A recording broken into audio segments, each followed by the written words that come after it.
Vande Gujarat.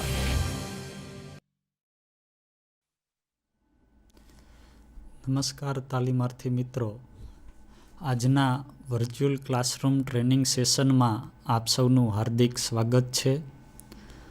ITI અંતર્ગત ચાલતા electrician ટ્રેડના આજે કંટ્રોલ ટ્રાન્સફોર્મર સીટી અને પીટી વિશે આપણે અભ્યાસ કરીશું. તો કંટ્રોલ ટ્રાન્સફોર્મરની અંદર સીટી એટલે કે કરંટ ટ્રાન્સફોર્મર અને પીટી એટલે કે પોટેન્શિયલ ટ્રાન્સફોર્મરનો સમાવેશ થાય છે. તો આપણે સૌપ્રથમ બેઝિક પરિચય મેળવીએ તો ટ્રાન્સમિશન અને જે ડિસ્ટ્રીબ્યુશન લાઇન છે એમાં વધારે વોલ્ટેજ હોય છે અને વધારે મૂલ્યનો કરંટ પસાર થતો હોય છે. હવે આ માટે ઉચ્ચ રેન્જવાળા મીટર બનાવવા એ વ્યવહારુ નથી, એટલે કે તે મીટર ખૂબ જ કોસ્ટલી પડે અને એનું ઇન્સ્યુલેશન પૂરું પાડવું એ પણ ખૂબ જ અઘરી બાબત છે, કારણ કે ઉચ્ચ વોલ્ટેજ માટે ખૂબ જ વધારે ઇન્સ્યુલેશનની જરૂર પડતી હોય છે. દાખલા તરીકે 66,000 વોલ્ટ એટલે કે 66 કેવી અથવા 132 કેવી લાઇનમાં આપણે વોલ્ટેજ માપવા હોય તો જે વોલ્ટમીટર એના માટે જોઈએ એ બનાવવું ખૂબ જ મુશ્કેલ છે. એવી જ રીતે એ ટ્રાન્સમિશન લાઇનમાં જે 1000 એમ્પિયરનો વીજ પ્રવાહ પસાર થતો હોય એ 1000 એમ્પિયર માપવા માટે એ મીટર બનાવવું એ પણ ખૂબ જ અઘરું છે. એટલે ભારે વોલ્ટેજ અને ભારે કરંટ માપવા માટે ખાસ પ્રકારનો ટ્રાન્સફોર્મર વપરાય છે અને આ ખાસ પ્રકારના ટ્રાન્સફોર્મરને ઇન્સ્ટ્રુમેન્ટ ટ્રાન્સફોર્મર કહેવામાં આવે છે. તો ઇન્સ્ટ્રુમેન્ટ ટ્રાન્સફોર્મરના બે પ્રકાર છે, કરંટ ટ્રાન્સફોર્મર અને બીજો પ્રકાર છે પોટેન્શિયલ ટ્રાન્સફોર્મર. કરંટ ટ્રાન્સફોર્મર એટલે કે સીટી અને પોટેન્શિયલ ટ્રાન્સફોર્મર એટલે કે પીટી તે આવા ટૂંકા નામે જાણીતા છે. તો સૌપ્રથમ આપણે કરંટ ટ્રાન્સફોર્મર વિશે જાણીએ. ઓછી રેન્જના એમ્પિયર મીટર દ્વારા વધારે મૂલ્યનો કરંટ માપવા માટે જે ટ્રાન્સફોર્મર વપરાય છે તેને કરંટ ટ્રાન્સફોર્મર કહેવામાં આવે છે. અથવા તો આપણે એવી રીતે પણ કહી શકીએ કે જે ટ્રાન્સફોર્મર એમીટર, વોલ્ટમીટર કે એનર્જી મીટરની કરંટ કોઇલની રેન્જ વધારવા માટે વપરાય એવા ટ્રાન્સફોર્મરને કરંટ ટ્રાન્સફોર્મર એટલે કે સીટી કહેવામાં આવે છે. આ ટ્રાન્સફોર્મરની પ્રાઇમરી વાઇન્ડિંગ છે એ જાડા તારની અને ઓછા આટાની બનેલી હોય છે. જે આપણે ખાસ ધ્યાનમાં રાખવાનું છે કે સીટીની પ્રાઇમરી હંમેશા જાડા તાર અને એમાં આટાઓની સંખ્યા ઓછી હોય છે, જેને જે લોડનો કરંટ માપવાનો હોય એની સિરીઝમાં જોડવામાં આવે છે. એટલે સીટી હંમેશા લોડની સિરીઝમાં જોઈન્ટ થાય છે. એટલે ઘણીવાર આ ટ્રાન્સફોર્મરને સિરીઝ ટ્રાન્સફોર્મર પણ કહેવામાં આવે છે. આ ટ્રાન્સફોર્મરનું સેકન્ડરી વાઇન્ડિંગ હોય એ પાતળા તારનું અને વધારે આટાઓનું બનેલું હોય છે. તો સીટીમાં આપણે ખાસ યાદ રાખવાનું કે પ્રાઇમરી વાઇન્ડિંગ જાડા તારનું અને ઓછા આટાઓનું બનેલું હોય છે અને સીટીનું સેકન્ડરી વાઇન્ડિંગ છે એ પાતળા તારનું અને વધારે આટાઓનું બનેલું હોય છે. અહીં આકૃતિમાં સીટી દર્શાવેલ છે અને સીટીનું જે કનેક્શન કઈ રીતે સિરીઝમાં થાય છે એ પણ દર્શાવેલ છે. તો સીટી આપણે જોઈએ તો બે વાઇન્ડિંગ છે, પ્રાઇમરી વાઇન્ડિંગ અને સેકન્ડરી વાઇન્ડિંગ. પ્રાઇમરી વાઇન્ડિંગમાં આટાઓની સંખ્યા ઓછી છે અને સેકન્ડરી વાઇન્ડિંગમાં આટાઓની સંખ્યા વધારે છે. હવે જે લાઇનનો આપણે કરંટ મેઝર કરવાનો હોય એ લાઇનની સિરીઝમાં આ ટ્રાન્સફોર્મરની પ્રાઇમરી કનેક્ટ કરવામાં આવે છે. એટલે કે આ ટ્રાન્સફોર્મરની પ્રાઇમરી છે એ તમે જોઈ શકો છો કે લાઇન સાથે ડાયરેક્ટલી સિરીઝમાં કનેક્ટ કરેલી છે અને સીટીનું જે સેકન્ડરી છે એની સાથે મીટર જોડેલ છે. ત્યારબાદ એક વધારાની રચના પણ કરવામાં આવેલી છે કે સીટીના સેકન્ડરી સાથે એક સ્વિચ જોડી અને એને ગ્રાઉન્ડેડ કરવામાં આવેલ છે. એનું કારણ એ છે કે સીટીની સેકન્ડરી ક્યારે પણ ઓપન હોવી જોઈએ નહીં. જો સીટીની સેકન્ડરી ઓપન હોય તો ઇન્સ્યુલેશન બનાઉટ થવાનો સમસ્યા ઉદ્ભવે છે. તો 30/5 રેશિયાવાળી સીટી કંઈ બતાવેલ હોય તો એનો અર્થ એ થાય છે કે જ્યારે પ્રાઇમરી વાઇન્ડિંગમાં 30 એમ્પિયર પસાર થાય ત્યારે સેકન્ડરી વાઇન્ડિંગમાં 5 એમ્પિયર પસાર થશે. લો ટેન્શન લાઇન માટે 30/5 થી 4000/5, હાઈ ટેન્શન માટે 10/1 થી 400/1 સુધીમાં એમ્પિયર રેશિયોવાળી સીટીનો ઉપયોગ થતો હોય છે.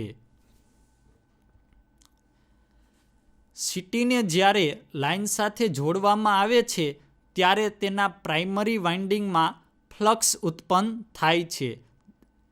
હવે સેકન્ડરી વાઇન્ડિંગમાં એમ્પિયર મીટર જોડેલ હોવાથી તેમાં વીજપ્રવાહ પસાર થતાં સીટીની સેકન્ડરીમાં પણ વીજપ્રવાહ પસાર થાય છે. આથી તેમાં મેગ્નેટિક ફ્લક્સ જે ઉત્પન્ન થાય એ પ્રાઇમરીનું મેગ્નેટિક ફ્લક્સ ઉત્પન્ન થયો તેનો વિરોધ કરે છે. આથી બંનેનું પરિણામી ફ્લક્સ કેવું થશે? શૂન્ય થશે.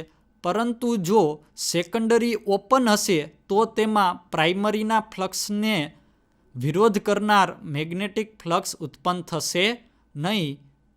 પ્રાઇમરીના મેગ્નેટિક ફ્લક્સને કારણે સેકન્ડરીમાં હાઈ વોલ્ટેજ ઉત્પન્ન થશે. ક્યારે? કે જ્યારે તમારી સેકન્ડરી સાઇડ ઓપન હશે ત્યારે, જેના કારણે સેકન્ડરી વાઇન્ડિંગનું ઇન્સ્યુલેશન ખરાબ થાય છે. એટલે કે સીટીના ઉપયોગ સમયે તેની સેકન્ડરી મીટર સાથે હંમેશા જોડાયેલી હોવી જોઈએ અથવા તો એ શોર્ટ કરેલી હોવી જોઈએ. જો કોઈ કારણોસર તેની સાથે જોડેલ એમ્પિયર મીટર સર્કિટમાં દૂર કરવાની જરૂર પડે તો તેને શોર્ટ કરવી જોઈએ. જે આપણે આકૃતિમાં જોયું હતું કે સ્વિચની રચના કરવામાં આવેલ હતી અને એ સ્વિચ આપણે ક્લોઝ કરતા એની સેકન્ડરી શોર્ટ થશે. અહીં આકૃતિમાં અલગ અલગ પ્રકારની સીટી એટલે કે કરંટ ટ્રાન્સફોર્મર દર્શાવવામાં આવેલ છે. તો અહીં બે પ્રકારના કરંટ ટ્રાન્સફોર્મર આપણે જોઈ શકીએ છીએ. એક છે રિંગ ટાઈપ કરંટ ટ્રાન્સફોર્મર કે જેની સેકન્ડરીનો શેપ છે એ રિંગ પ્રકારનો છે અને પ્રાઇમરી છે એ તમારે જે લાઇનનો કરંટ માપવાનો હોય એ લાઇન જ પ્રાઇમરી તરીકે ઉપયોગ થાય છે. બીજી સીટી છે બાર ટાઈપ કરંટ ટ્રાન્સફોર્મર. એમાં પ્રાઇમરી વાઇન્ડિંગ છે એ તમારો બાર એટલે કે એક સળિયા જેવું છે, એટલે એને બાર ટાઈપ કરંટ ટ્રાન્સફોર્મર કહેવામાં આવે છે. બંને સીટી કરંટ માપવા માટે જ ઉપયોગમાં લેવાય છે. કરંટ ટ્રાન્સફોર્મરનો વિશિષ્ટ ઉપયોગ એક ક્લિપ-ઓન મીટર તરીકે પણ થાય છે. તો ક્લિપ-ઓન મીટરને ટોંગ ટેસ્ટરના નામથી પણ ઓળખવામાં આવે છે. આ ટોંગ ટેસ્ટર એ એક પ્રકારનું કરંટ ટ્રાન્સફોર્મર જ છે. તેમાં પ્રાઇમરી વાઇન્ડિંગ તરીકે વાહક તાર વપરાય છે, જ્યારે સેકન્ડરી વાઇન્ડિંગ તરીકે ખોલી અને બંધ કરી શકાય એવી એક કોર પર વીંટાળાયેલું વાઇન્ડિંગ કાર્ય કરે છે. હવે આપણે પીટી એટલે કે પોટેન્શિયલ ટ્રાન્સફોર્મર વિશે સમજીએ. તો ઓછી રેન્જના વોલ્ટમીટર દ્વારા વધારે મૂલ્યનો વોલ્ટેજ આપણે માપવો હોય તો એના માટે પોટેન્શિયલ ટ્રાન્સફોર્મરનો ઉપયોગ થાય છે. અથવા તો એવું પણ આપણે કહી શકીએ કે જે ટ્રાન્સફોર્મર વોલ્ટમીટર, વોટમીટર કે એનર્જી મીટરની પ્રેશર કોઇલની રેન્જ વધારવા માટે વપરાય તેવા ટ્રાન્સફોર્મરને પોટેન્શિયલ ટ્રાન્સફોર્મર કહેવામાં આવે છે.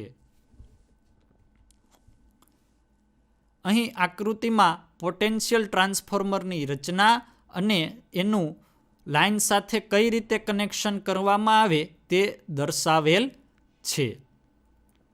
આ ટ્રાન્સફોર્મરની પ્રાઇમરી વાઇન્ડિંગ છે એ પાતળા તારનું અને વધારે આટાઓનું બનેલું હોય છે. એટલે કે સીટી કરતાં પીટીમાં પ્રાઇમરી વાઇન્ડિંગ માટે ઉલટી રચના હોય છે. અને પોટેન્શિયલ ટ્રાન્સફોર્મરનું સેકન્ડરી વાઇન્ડિંગ જાડા તારનું અને ઓછા આટાઓનું બનેલું હોય છે, જે આપણે આકૃતિમાં જોઈ શકીએ છીએ. અહીં પોટેન્શિયલ ટ્રાન્સફોર્મરને લાઇન સાથે પેરેલલમાં એટલે કે સમાંતરમાં જોડવામાં આવેલ છે અને આ પીટીની સેકન્ડરી સાથે વોલ્ટમીટર જોડાયેલ છે, જેમાં આપણને વોલ્ટેજનું રીડિંગ દેખાશે. પીટીને વધારે વોલ્ટેજ સાઇડ સાથે પેરેલલમાં એટલે કે સમાંતરમાં જોડવામાં આવે છે. પીટીના સેકન્ડરીને ઓછી રેન્જવાળા વોલ્ટમીટર સાથે જોડવામાં આવે છે. તેનું રેટિંગ પ્રાઇમરી સેકન્ડરી વોલ્ટેજ રેશિયોમાં હોય છે. હવે પીટી છે એ અલગ અલગ રેશિયામાં મળી આવે છે, તો એ રેશિયા આપણે જોઈએ. દાખલા તરીકે 11,000/110 વોલ્ટના રેશિયાવાળી પીટીનો અર્થ એવો થાય છે કે પ્રાઇમરી વાઇન્ડિંગને 11,000 વોલ્ટ સાથે જોડવામાં આવે ત્યારે તેના સેકન્ડરી વાઇન્ડિંગમાં 110 વોલ્ટ ઉત્પન્ન થશે. ટ્રાન્સમિશન અને ડિસ્ટ્રીબ્યુશન લાઇનમાં સામાન્ય રીતે નીચે મુજબના રેટિંગવાળા પીટી વપરાય છે. તો આ પીટીમાં rated primary voltage 0.6 kV, 3.3 kV, 6.6 kV, 11 kV, 22 kV, 33 kV, 66 kV, 132 kV, 220 kV અને 400 kV વગેરેમાં પ્રાઇમરી વોલ્ટેજ હોય છે. હવે આ પીટીના રેટેડ સેકન્ડરી વોલ્ટેજ 100 અથવા તો 110 વોલ્ટ હોય છે. હવે પોટેન્શિયલ ટ્રાન્સફોર્મર જ્યારે આપણે વાપરીએ ત્યારે શું આપણે સાવચેતીઓ રાખવી જોઈએ એના વિશે જોઈએ. તો પોટેન્શિયલ ટ્રાન્સફોર્મરની પ્રાઇમરી સાથે હાઈ ટેન્શન અથવા તો એક્સ્ટ્રા હાઈ ટેન્શન વોલ્ટેજનો સપ્લાય જોડાયેલ હોય છે. જો કોઈ છેડો લૂઝ રહે તો તેની સેકન્ડરીમાં હાઈ વોલ્ટેજ ઉત્પન્ન થાય છે. એટલા માટે તેની સેકન્ડરી વાઇન્ડિંગનો એક છેડો હંમેશા અર્થ કરવામાં આવે છે. સીટી અને પીટીનો ઉપયોગ કરી પાવરનું માપન. તો પાવર મેઝરમેન્ટ માટે સીટી અને પીટીનો ઉપયોગ કરી વોટમીટર, એમીટર અને વોલ્ટમીટર જોડવામાં આવે છે. હવે જોઈએ સીટી અને પીટીની સામ્યતા, એટલે કે બંનેમાં શું સરખું છે એના વિશે આપણે જોઈએ. તો કે બંને ટ્રાન્સફોર્મરનો ઉપયોગ એસી ઇન્સ્ટ્રુમેન્ટની રેન્જ વધારવા માટે થાય છે.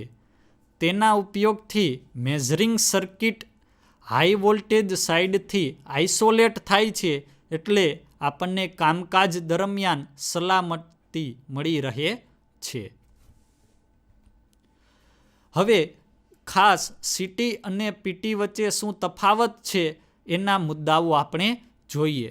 તો સીટીની અંદર તેની પ્રાઇમરી વાઇન્ડિંગને લોડની સિરીઝમાં જોડવામાં આવે છે, જ્યારે પીટીની પ્રાઇમરી વાઇન્ડિંગને લાઇનની પેરેલલમાં એટલે કે સમાંતરમાં જોડવામાં આવે છે. સીટીમાં પ્રાઇમરી વાઇન્ડિંગમાંથી ફૂલ લાઇન કરંટ પસાર થતો હોય છે. પીટીમાં પ્રાઇમરી વાઇન્ડિંગમાં લાઇન કરંટ વહેતો નથી, પરંતુ એના પ્રાઇમરી ટર્મિનલની એક્રોસમાં લાઇન વોલ્ટેજ જેટલા જ વોલ્ટેજ આવે છે. હવે સીટીની સેકન્ડરી વાઇન્ડિંગ હંમેશા એમીટર કે વાયર દ્વારા શોર્ટ સર્કિટ સ્થિતિમાં હોય છે, જ્યારે પીટીની સેકન્ડરી વાઇન્ડિંગ વોલ્ટમીટર દ્વારા જોડાયેલ હોય છે અથવા તો ઓપન સ્થિતિમાં હોય છે. સીટીમાં પ્રાઇમરી વાઇન્ડિંગમાં વહેતો કરંટ સેકન્ડરી વાઇન્ડિંગની સર્કિટ કરતાં સ્વતંત્ર હોય છે. એટલે કે સેકન્ડરી વાઇન્ડિંગમાં અને પ્રાઇમરી વાઇન્ડિંગમાં કરંટ બંને કેવા હોય, એકબીજાથી સ્વતંત્ર હોય છે. જ્યારે પોટેન્શિયલ ટ્રાન્સફોર્મરની વાત કરીએ તો પ્રાઇમરી વાઇન્ડિંગમાં વહેતો કરંટ સેકન્ડરી વાઇન્ડિંગની સર્કિટ પર આધાર રાખે છે. સીટીની અંદર આપણે સીટીનો સામાન્ય રીતે ઉપયોગ વધારે કિંમતનો કરંટ માપવા માટે થાય છે, જ્યારે પીટીનો ઉપયોગ વધારે કિંમતનો એટલે કે વધારે મૂલ્યનો વોલ્ટેજ માપવા માટે પીટી વપરાય છે. આપ સૌએ મને શાંતિપૂર્વક સાંભળ્યો એ બદલ આપનો ખૂબ ખૂબ આભાર. Thank you very much.